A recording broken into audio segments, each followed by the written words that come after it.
नमस्कार दोस्तों, बहुत बहुत स्वागत है आप सभी का गवर्नमेंट एजुकेशन में। दोस्तों, चलिए हम आगे के कंप्यूटर के जीके के प्रश्न प्रैक्टिस सेट नंबर 3 लगाने वाले हैं। और ज़्यादा दिन नहीं है आपके पास सीपीसीटी के एग्ज़ाम में। आज 13 तारीख हो चुकी है।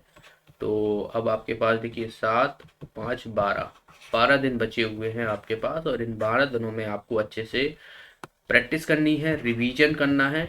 ठीक है, रिवीजन करना है। टेस्ट सीरीज जितनी भी है आपके पास, जिन लोगों ने नहीं करी थी वो कर ही सकते हैं। तो अच्छे से ज़्यादा हो रिवीजन कीजिए, प्रैक्टिस कीजिए ज़्यादा से ज़्यादा क्वेश्चनों की।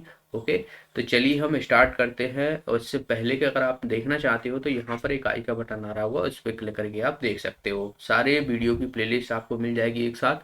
देखिए पहला क्वेश्चन है यहाँ पर, विद्यमान डॉक्यूमेंट्स को परिवर्तित करना डॉक्यूमेंट्स को क्या कहलाता है। जैसे पहले से कोई डॉक्यूमेंट्स है, ठीक है, आपने कोई रिज्यूम बनाया है मान लो, ठीक है, रिज्यूम बनाया है आपको। यहाँ पर सारी चीज़ें आपने फिल कर दी है और आप इसमें जो है वो दोबारा से कुछ चीज़ें परिवर्तित करना चाहते हो। मान लो आप फोटो लगाना चाहते हो आप अपना, ठीक है, कुछ चीज़ें जो है तो यहाँ पर पूछा गया है कि मॉडिफाइंग होगा, एडिटिंग होगा, क्रिएटिंग हो गया, इनमें से कोई नहीं। तो जब भी हम कोई डॉक्यूमेंट्स पहले से बना हुआ है और उसको हम कुछ परिवर्तित करना चाहते हैं तो उसको हम बोलते हैं एडिटिंग। इसका आंसर हो जाएगा हमारा बी ऑप्शन। अगले प्रश्न की तरफ बढ़ते हैं। समग्र डॉक्यूमेंट से सेलेक्ट करने के लिए निम्नलिखित में से कौन सी जो है वो कीवर्ड का यूज किया जाता है, की का, शॉर्टकट की का यूज किया जाता है, की वर्ड। ओके, तो ऑप्शन है यहाँ पर शॉर्टकट की, शॉर्टकट की, कीवर्ड नहीं, शॉर्टकट की। ऑप्शन है यहाँ पर control plus N, control plus A, control plus H, control plus A, shift plus A. यहाँ पर शिफ्ट प्लस ए दिया था मैंने, कंट्रोल प्लस ए बोल दिया।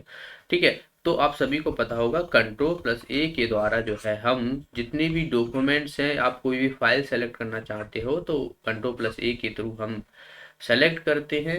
ठीक है, कंट्रोल प्लस सी के थ्रू कॉपी करते हैं, कंट्रोल प्लस वी के थ्रू क्या करते हैं, हम पेस्ट करते हैं। ठीक है, और कंट्रोल प्लस एक्स के थ्रू हम जो है वो कट करते हैं। तो याद रखना है इन सभी को। ठीक है, तो यहाँ पर हमें पूछा क्या गया था, डॉक्यूमेंट्स को सेलेक्ट करना है, यानी ए ऑप्शन जो है इसका आंसर हो जाएगा। डी ऑप्शन, सॉरी ये नहीं, डी ऑप्शन। अगला प्रश्न है यहाँ पर, कौन सा मस्तिष्क का कार्यप्रणाली की नकल करने वाला सबसे तेज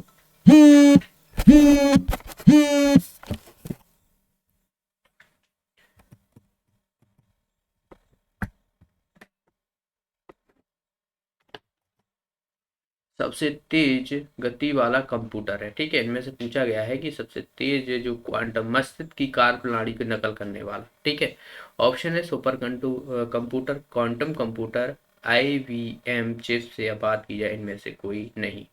तो इसका आंसर हो जाए, देखिए वैसे अगर आपसे पूछ लिया जाए, नॉर्मली क्वेश्चन पूछ जाए कि सबसे फास्ट चलने वाला कंप्यूटर कौन सा होता है या सबसे पावरफुल जो कंप्यूटर रहता है वो कौन सा होता है, तो वो सुपर कंप्यूटर होता है। लेकिन यहाँ पर क्वेश्चन पूछा गया मस्तिष्क की कार्य प्रणाली की नकल करने वाला सबसे तेज गति वाला कंप्यूटर, तो ये होता है क्वांटम कंप्यूटर। ओके, इसका आंसर हो जाएगा हमारा बी ऑप्शन। याद रखना है, इंपॉर्टेंट है।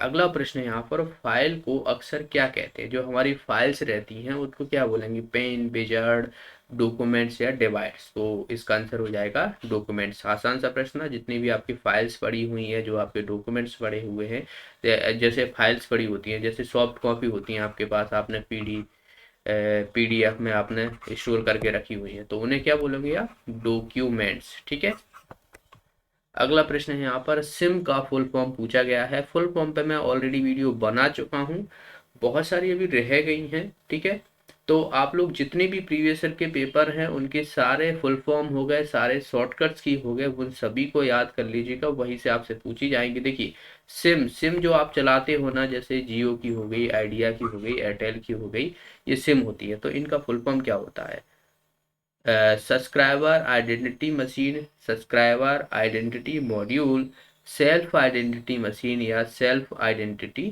मॉड्यूल। तो इसका आंसर हो जाएगा हमारा B option, subscriber identity module जो रहता है इसका फुल फॉर्म रहता है सिम का। ओके, याद रखना है। अगला प्रश्न है यहाँ पर, डिजिटल कंप्यूटर किस सिद्धांत पर कार्य करता है।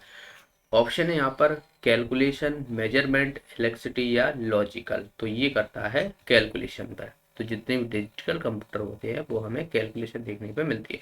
जैसे डिजिटली मतलब 1 2 के फॉर्म में जो न्यूमेरिकली वैल्यू हमें कैलकुलेशन में, जैसे आपने देखा होगा, जैसे आप बोलते हो ना एनालॉग एनालॉग वॉच होती हैं और ठीक है, और डिजिटल वॉच होती हैं। तो इनमें वॉच मतलब WATCH, वॉच मतलब घड़ी, ठीक है। तो एनालॉग में क्या होता है, जो कांटे लगे रहते हैं उनमें कांटे का होता है। डिजिटल में आपको वहाँ पर इस तरीके से टाइमिंग बताते हैं वहाँ पर नंबरों के थ्रू। तो ये डिजिटल जो कंप्यूटर रहते हैं वो कैलकुलेशन गणना पर आधारित होते हैं। ये मैंने सिर्फ एग्जाम बताया है, डिजिटल और एनालॉग में अंतर क्या होता है। ओके, अगला प्रश्न यहाँ पर सर्वाधिक तेज गति का प्रिंटर पूछा गया है। प्रिंटर से हमेशा क्वेश्चन पूछे जाते हैं। प्रिंटर जितने भी प्रकार के हैं, कौन सा फास्ट है, क्या क्या चीजें यूज होती है उनमें पढ़ लीजिएगा। ऑप्शन यहाँ पर thermal printer, laser printer, jet printer या डेजी व्हील प्रिंटर। तो अभी तक जो भी आप स्टोर में जहाँ भी आप फोटो कॉपी कराने जाते हो, ठीक है, फोटो कॉपी जहाँ पे भी आप कराना चाहते हो, तो वहाँ के जो प्रिंटर होते हैं दरअसल वो आपको लेजर प्रिंटर में देखने को मिलते हैं। इसका आंसर हो जाएगा हमारा बी ऑप्शन। तो एक होता है प्लॉटर, ठीक है, प्लॉटर भी प्रिंटर का ही रूप है। प्रिंटर क्या होता है, ये आउटपुट डिवाइस होता है, ठीक है। तो प्लॉटर से क्या होता है, प्लॉटर से जो बड़े बड़े पोस्टर होते हैं, जैसे फिल्मों के बड़े बड़े पोस्टर हो गए, जो कैंपेन करते हैं इलेक्शन में, बड़े बड़े पोस्टर आपने देखे होंगे, मोदी जी के लगे हैं पेट्रोल पंप पे, ठीक है, तो वो सब प्लॉटर के माध्यम से ही बनते हैं, ठीक है।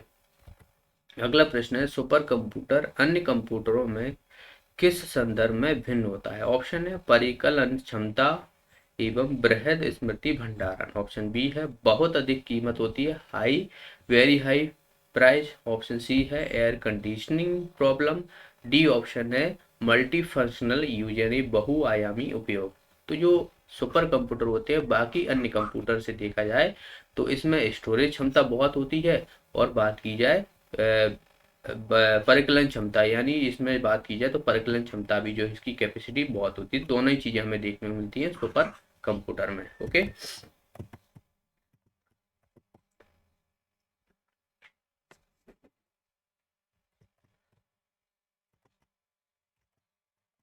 चलिए अगला प्रश्न देखते हैं। देखिए अगला प्रश्न है यहाँ पर कि आधुनिक डिजिटल कंप्यूटर में किस सिद्धांत पर उपयोग किया जाता है। जो आधुनिक डिजिटल होते हैं आजकल के मॉडल जो कंप्यूटर है वो किस सिद्धांत पर काम करते हैं, decimal number, binary number, analog calculation या नन ऑफ दीज। तो मैंने आपको बताया था कि ये 0 और 1 के फॉर्म में हमारी जो जो भी हम चीजें, जैसे मैं यहाँ पर ये लिख रहा हूँ, ठीक है, तो ये जो इनपुट दे रहा हूँ मैं, वो यहाँ पर जो है, जैसे कि मैंने नाम लिखा अपना, तो मैं यहाँ पर नाम लिख रहा हूँ, लेकिन यहाँ से जो स्टोरेज जारी होगी या कीबोर्ड के थ्रू मैं अपना नाम लूंगा, तो वो 0 और 1 के फॉर्म में जो है कन्वर्ट होके जो है यहाँ पर कंप्यूटर जो है उसको एनालाइज करता है। तो बहुत फास्ट प्रोसेस होती है ये सब चीज़ें।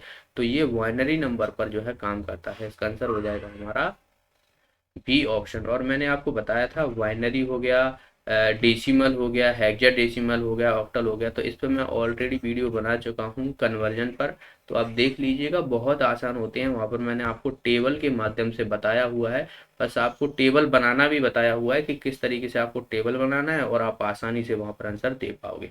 ओके, चलिए अगला देखिए, कुछ चीज़ और मैं आपको बता दूं, जैसे कि कंप्यूटर एक क्या होता है, इलेक्ट्रॉनिक मशीन होती है, इसका हिंदी में नाम होता है संगणक, ठीक है।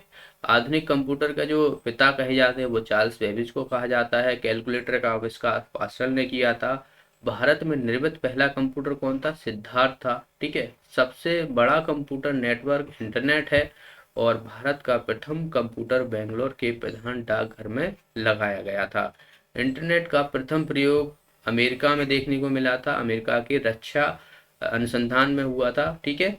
कंप्यूटर में जो प्रयुक्त होने वाली आईसी जिससे चिप होती है वो सिलिकॉन की बनी होती है, ठीक है, इंटीग्रेटेड सर्किट बोलते हैं जिसे हम।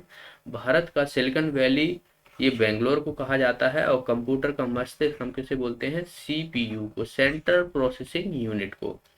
आगे देखिए, कंप्यूटर अपने परिणाम को भविष्य हेतु मेमोरी में सुरक्षित रखता है, ठीक है। आईसी हो गया तो ये मैं आपको बता चुका हूँ, इसका full form integrated circuit. IBM का फुल फॉर्म पूछा जाता है तो इंटरनेशनल बिजनेस मशीन है, ठीक है।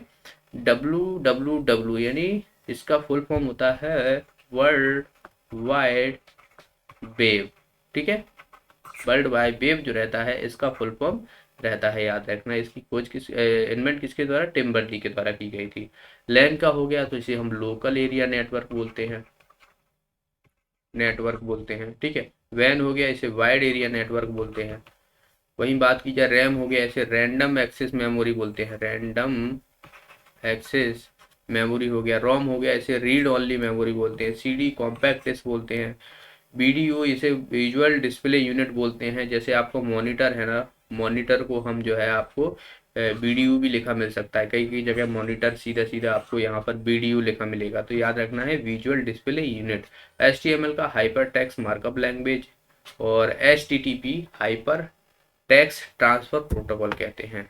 वहीं बात करें ALU arithmetic logic unit, CPU central processing unit, CU control unit. COBOL को बात की जाए तो कॉमन बिजनेस ओरिएंटेड लैंग्वेज बोलते हैं, इसको फुल फॉर्म याद रखना है क्या, common business business oriented language, ठीक है। डॉस हो गया तो डिस्क ऑपरेटिंग सिस्टम होता है, ये ओएस है यानी ऑपरेटिंग सिस्टम है, ठीक है, डिस्क ऑपरेटिंग सिस्टम।